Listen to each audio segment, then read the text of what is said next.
I'm Joe Grizzly, bitch.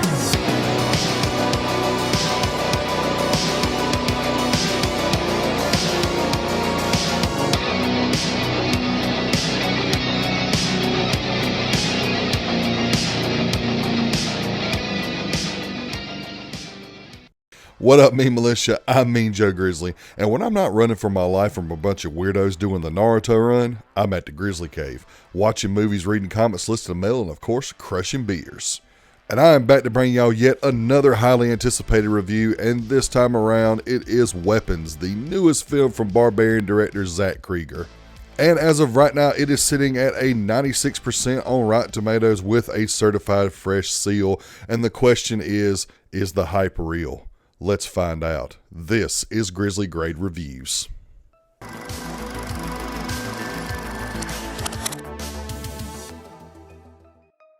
When all but one child from the same classroom mysteriously vanishes on the same time on the same night, the community is left questioning who or what is behind their disappearance, thus setting off a grand mystery that leads a group of characters on a mission to discover the truth. So it is a known fact that I love the movie Barbarian. I thought that it was a very unique, well-crafted mystery that kept you on the edge of your seat the entire time, and the twist you did not see coming. And it is one of, if not the best horror film of 2022. And that is a big, big statement, because the year of 2022 might be the best year of horror releases that we have gotten in the last 20 years. And if you don't believe that statement, then you should look it up, because there is nothing but bangers that came out that year. So to say that I was excited about Weapons is an absolute understatement. But the question is the hype real? After months of waiting, does this movie deliver what I wanted it to? Does it live up to the same expectations as Barbarian? And after seeing it, I can honestly say, you're damn right it does.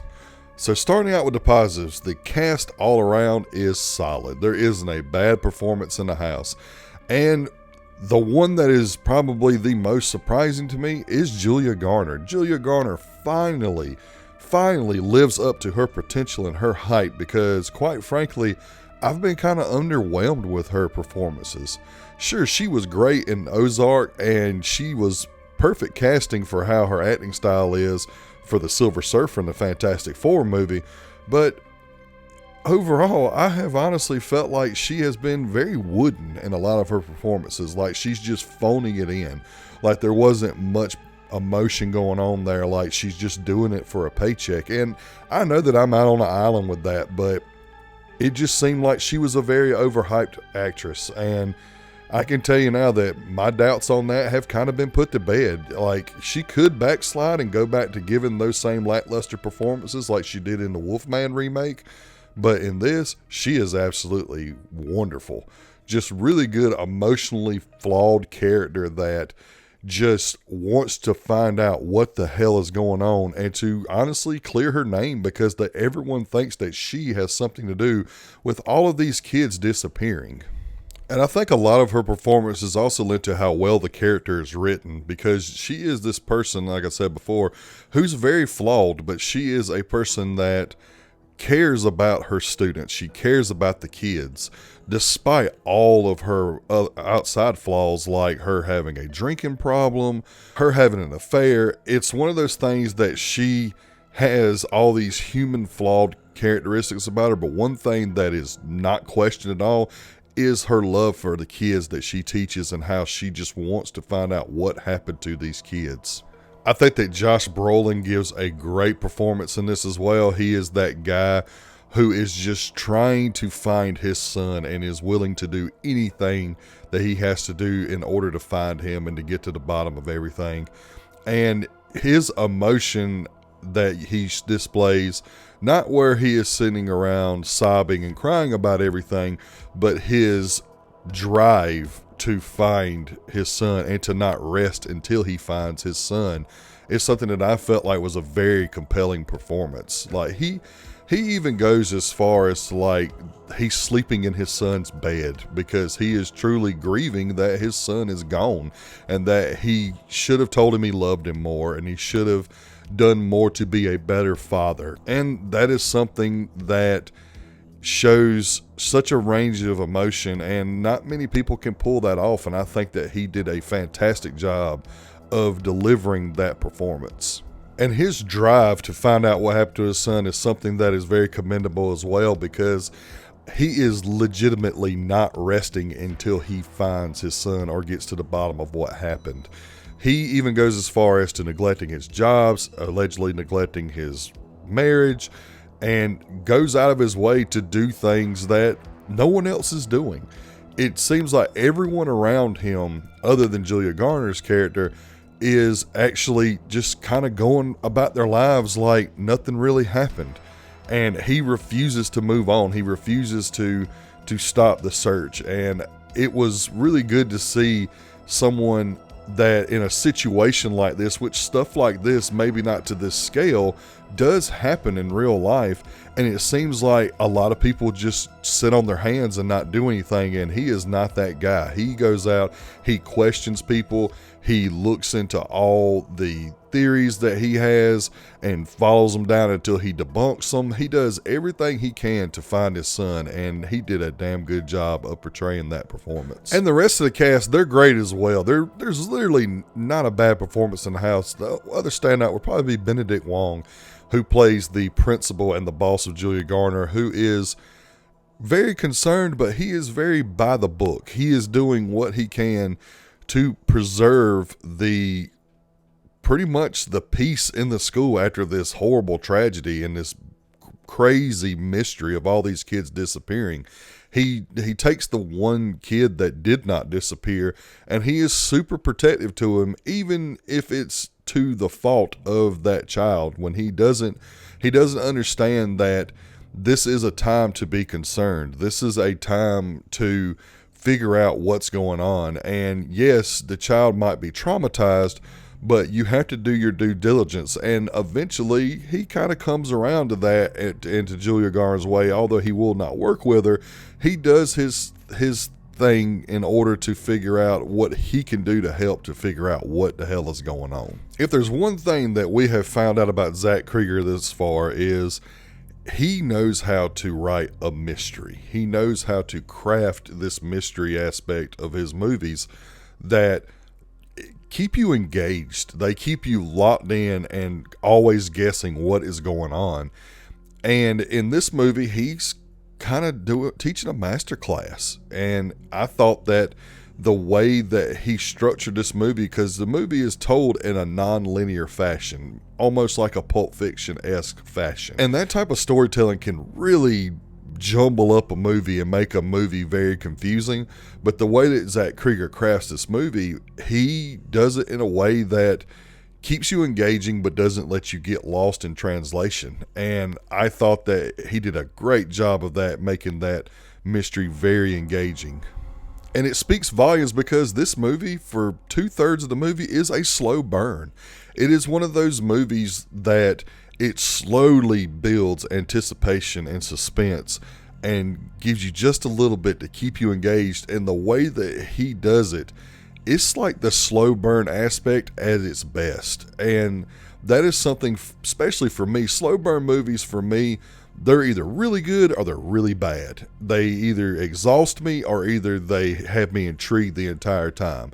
And the way that Zach Cregger writes this movie and structures this film, it definitely kept me intrigued the entire time. And going along with that story structure, Zach Cregger also takes the creep factor up to the max. He has you looking in shadows, looking all over the screen in the background to try to find what is about to happen. And this movie has some very effective jump scares, and not cheap ones either. They're all earned. None of it is like just these random jump scares like the Conjuring movies do, but more on the lines of it builds and builds and builds until it gives you this perfected jump scare that literally has you saying, oh shit, what the hell was that? Or, oh damn, what the fuck's going on? Because it's just little subtle things that he does throughout a scene to the ultimate reveal of that scare that he just does so damn well.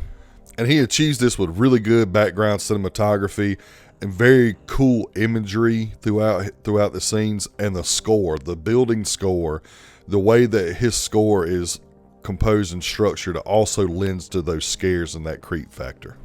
And even though this movie does have that creep factor, this constant dread, this constant mystery aspect to it, there is a lot of natural comedy in this movie. And what I mean by natural comedy is comedy that is not intentional, something that happens in the scene that ends up being kind of funny because it's just how some people would react to that situation. Like if you walked into a room and seen some of the stuff that these people see, then you would probably fucking scream to the top of your lungs or run out like a crazy person. And those scenes are very funny and they are very effective, and it doesn't undercut the tone at all.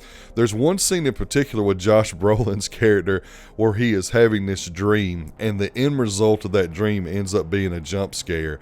And he wakes up and he just screams, "What the fuck?" And it is hilarious because it is everybody's natural reaction to what they would actually do if this happened to them. And I think that just like with Barbarian, I think that Zach Cregger is a mastermind when it comes to that, writing that natural comedy. And this isn't really like Barbarian in terms of gore. There are gory scenes in this movie, and when the gore is there, it is very well done. It's very, very shocking in some cases.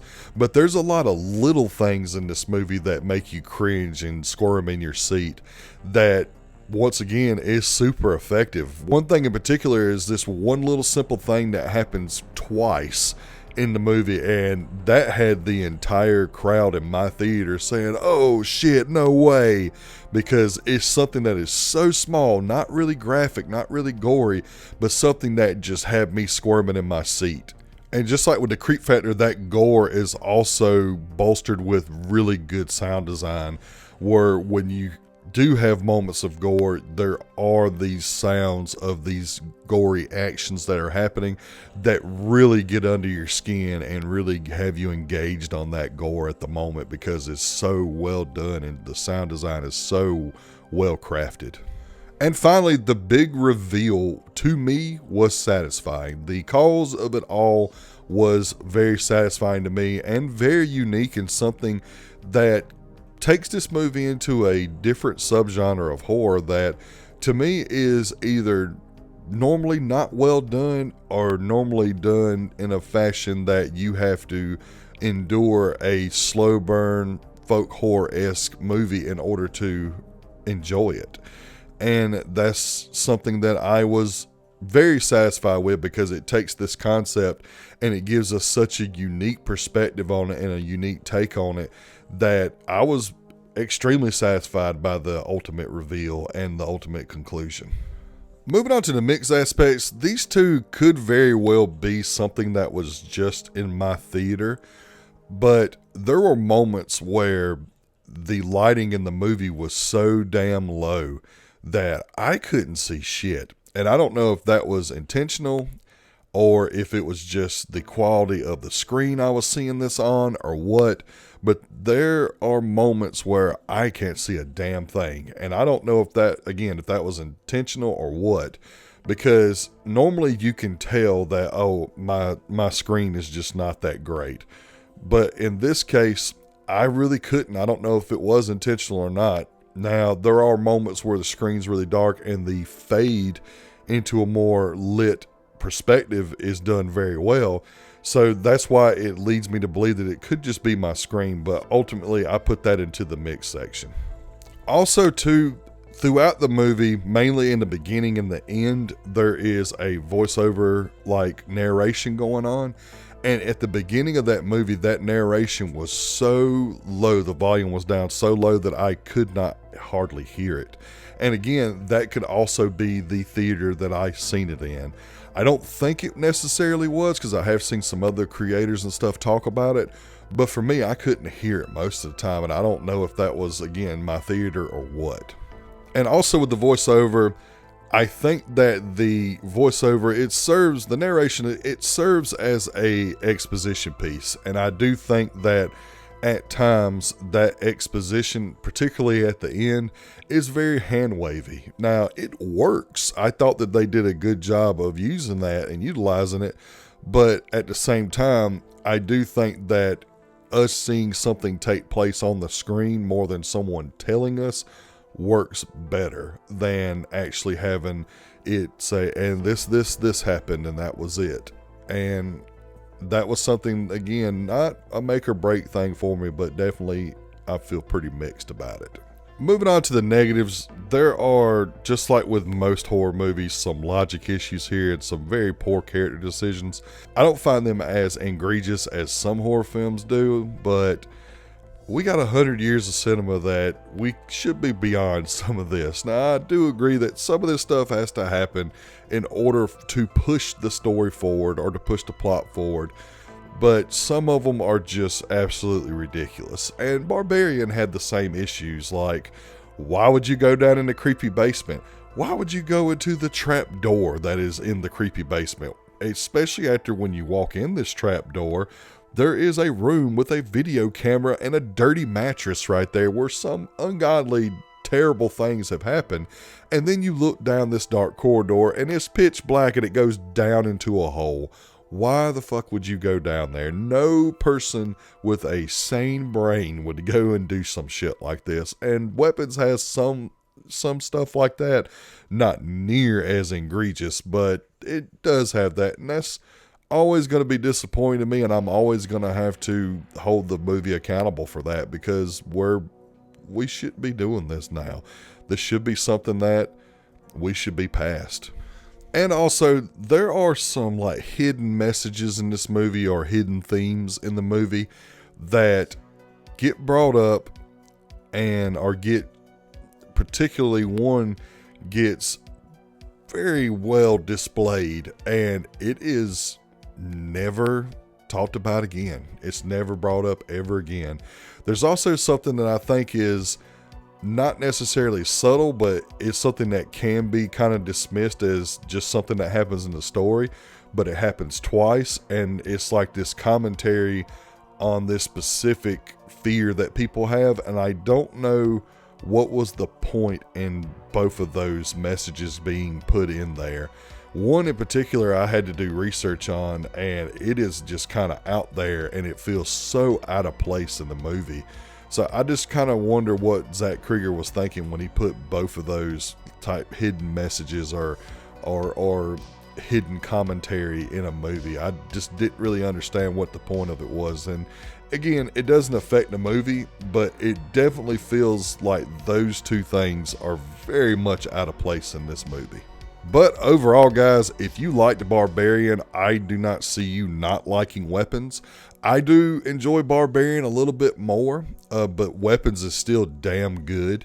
And I think that Zach Cregger is slowly making a name for himself as one of the big directors in modern horror. And not only as a director, but also as a producer, because he produced Companion, and Companion is one of the best movies that was released this year as well. So it's one of those things that I am very, very excited to see what he does next. He's doing Resident Evil next, and I have no doubt that he's going to crush that as well. And I'm hoping that he crushes that, because, man, Resident Evil needs to get some justice delivered to it ASAP. So I'm very excited to see what he does in the future. He hasn't gotten the title of new Master of Horror yet. I wouldn't put him in the same league as classic directors like John Carpenter or Wes Craven or David Cronenberg or anybody like that. But he is definitely well on his way. He is 2 for 2 so far, at least in my opinion. So with all that being said, Weapons gets a 4.5 out of 5 and is 100% Grizzly grade guaranteed. Go out, see this movie. It's a good fucking time. It delivers scares, it delivers laughs, and it delivers a great mystery. Well, that's going to do it for this video. Thank you all so much for your continued support and patience. Without y'all, this channel isn't possible. And if you like this video, like it. And if you like it enough, please head over to the channel and hit the subscribe and bell button so you never miss a video. Also, please follow me on all social media pages so that you can get channel updates, movie news, and all forms of badassery. I'm working hard to get the next Friday the 13th review series video up there. This time we're going to be covering part 6, Jason Lives. So stay tuned for that. That could be out this week or next week. Again, I'm being pretty busy right now in my personal life, so I'm really trying to get these videos out to y'all. So thank y'all for y'all's patience on that. As far as what we're covering next, I don't know what's coming out, honestly, because I've been so busy in my personal life. So just stay tuned for the next video, and remember, I'm Joe Grizzly, bitch.